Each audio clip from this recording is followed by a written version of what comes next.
नमस्कार मित्रों। 2 दिनों से टीवी पर, यूट्यूब पर और सोशल मीडिया के विभिन्न प्लेटफॉर्मों पर एक न्यूज दिखाई जा रही है। इटारसी जंक्शन से जबलपुर के बीच में इस युवक ने ट्रेन के पहियों के ऊपर, कोई बोल रहा है एक्सल के ऊपर, कोई बोल रहा है केबिन बॉक्स के अंदर छुपकर 250 किलोमीटर की यात्रा की और उसे एक अजूबा की तरह पेश कर रहे हैं। जबकि आजकल रील जिस अंदाज में बनाई जा रही है, ये घटना हो सकता है कि जानबूझ के क्रिएट की गई हो। हमने रेलवे जो प्रशासक हैं जबलपुर के, उनसे बात की, उन्होंने भी शक जाहिर की, लेकिन हम आपको वाकई में एक ऐसे अजूबे वाली बात बताएंगे जो दुनिया में एकमात्र ऐसी घटना है और साइंस के लिए भी चुनौती। ये तो आपने देखा कि एक रेलवे के जो एक्सल रहते हैं उनके ऊपर ऐसी जगह दिखाई कि ये व्यक्ति उसमें छुपा हुआ था। ये व्यक्ति निकलता हुआ दिख रहा है, ट्रेन रुकी हुई है, तो ये वीडियो पर तो संदेह है, लेकिन हम जो अब आपको दिखाएंगे और बताएंगे वो अजूबा घटना है।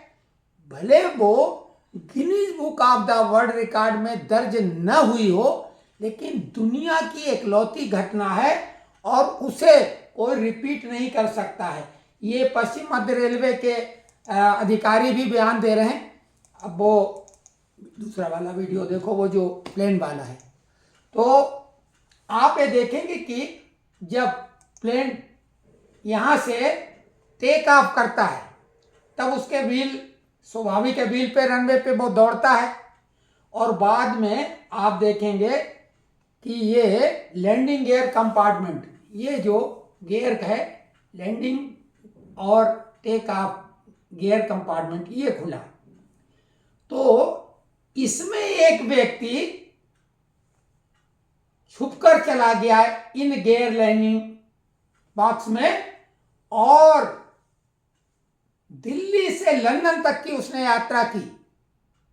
आप कल्पना करिए कि इस ट्रेन में तो कोई ऐसा प्रूफ नहीं है कि उसने 250 किलोमीटर की यात्रा कर भी ली, क्योंकि आजकल रील के ज़माने में क्रिएट किए जाते हैं ऐसे वाक़े।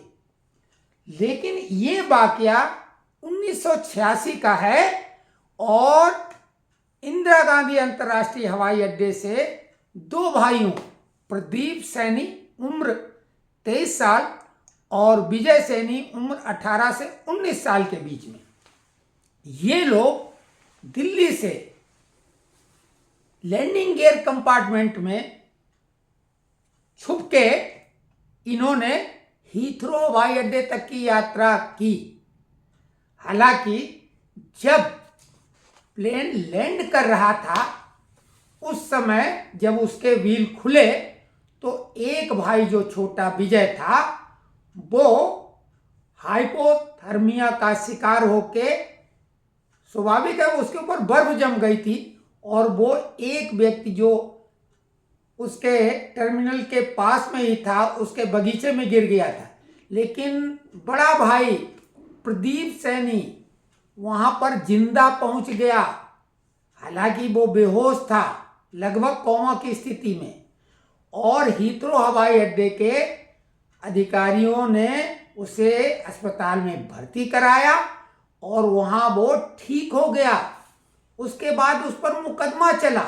2014 में वो बरी कर दिया गया और कोर्ट ने ये कहा कि हालांकि ये कानूनन जुर्म है, इसमें इसे सजा मिलनी चाहिए, लेकिन उसने एक ऐसा अजूबा कार्यक्रम किया है जिसमें उसकी जान जानी 100% तय थी।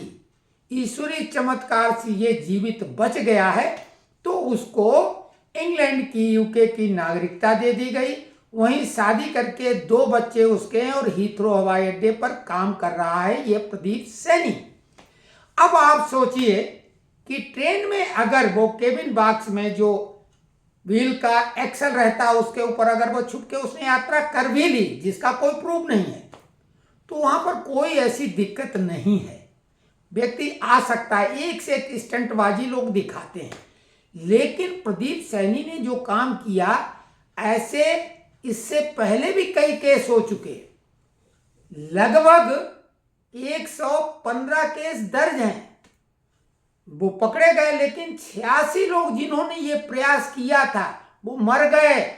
आपने अफगानिस्तान का भी देखा होगा, जब अफरा तफरी मची थी, अमेरिकी सैनिक वापस गए थे, तो किस तरीके से लोग गिरे थे हवाई जहाज से भगदड़ में। लेकिन ये प्रदीप सैनी ये अजूबा इसलिए है कि 6500 किलोमीटर की यात्रा, 10 घंटे का समय, -60 डिग्री टेम्परेचर, -60 डिग्री, जिसमें कोई भी प्राणी जीवित नहीं रह सकता है सामान्यता, और उसके अलावा 40,000 फीट की ऊंचाई, जहां ऑक्सीजन नहीं होती है कि आदमी उसमें जीवित रह पाए। और यही नहीं, वहां पर जो प्लेन का साउंड होता है वो 150 डेसिबल के करीब होता है, जिसमें भी आदमी का ब्रेन काम करना बंद कर देगा, उसकी मौत हो सकती है साउंड से। ऑक्सीजन की कमी, साउंड की अधिकता, ऊंचाई जिसमें ऑक्सीजन नहीं रहती है, और -60 डिग्री टेम्परेचर, ऐसे में ये प्रदीप सैनी वहां पहुंचा और जिंदा रहा। डॉक्टरों के लिए ये अपने आप में एक रिसर्च का मामला था, और डॉक्टरों की एक टीम ने जब इस पर रिसर्च की तो उनका कहना था कि सस्पेंडेड एनिमेशन की स्थिति में चला गया, जिसको हाइबरनेशन भी आप कह सकते हैं। जैसे मेढक वगैरह जो सर्दियों में हाइबरनेशन स्थिति में चले जाते हैं, और लगभग वो जैसे कोमा वाली स्थिति में होता है, लेकिन वो जीवित रहते हैं, उनका श्वसन सिस्टम वैसा होता है, लेकिन वो उनका सिस्टम ऐसा होता है। मनुष्य का इस तरह से जीवित रहना लगभग नामुमकिन होता है। लेकिन डॉक्टरों का कहना था कि ये सस्पेंडेड एनिमेशन मोड में चला गया, इसलिए ये बच गया। लेकिन ऐसी दूसरी घटना अभी तक न हुई, और न शायद संभव है। उसका भाई विजय मर गया, लेकिन ये जिंदा बचा, और आज भी अजूबा है। उसके अनेकों इंटरव्यू आपको मिल जाएंगे, अगर गूगल सर्च करेंगे, यूट्यूब में भी पुराने वीडियो मिल जाएंगे। घटना 1986 की है। दिल्ली हवाई अड्डे से हीथ्रो हवाई अड्डे तक की यात्रा का यह विवरण है, प्रदीप सैनी विजय सैनी के नाम पर। और 6500 किलोमीटर, 10 घंटे का समय, 40,000 फीट की ऊंचाई, -60 डिग्री तापमान। तो ये है अजूबा। और इस तरह की जो इटारसी वाली ये घटना है, इस पे पूरी तरीके से कोई भी व्यक्ति नहीं कह सकता है कि उसने ये यात्रा की। हालांकि अगर करी भी है यात्रा तो ये कोई अजूबा नहीं है। आजकल रील बनाने के चक्कर में इस तरह के इंसिडेंट क्रिएट भी किए जाते हैं। तो आपको ये जानकारी कैसी लगी कमेंट्स बॉक्स में लिखें, चैनल को सब्सक्राइब करें, क्योंकि हम केवल जो खबर सच्ची होती है उसको जांच करके, फैक्ट चेक करके ही आपके सामने लाते हैं। तो कमेंट्स में लिखिए कि ये खबर कैसी लगी।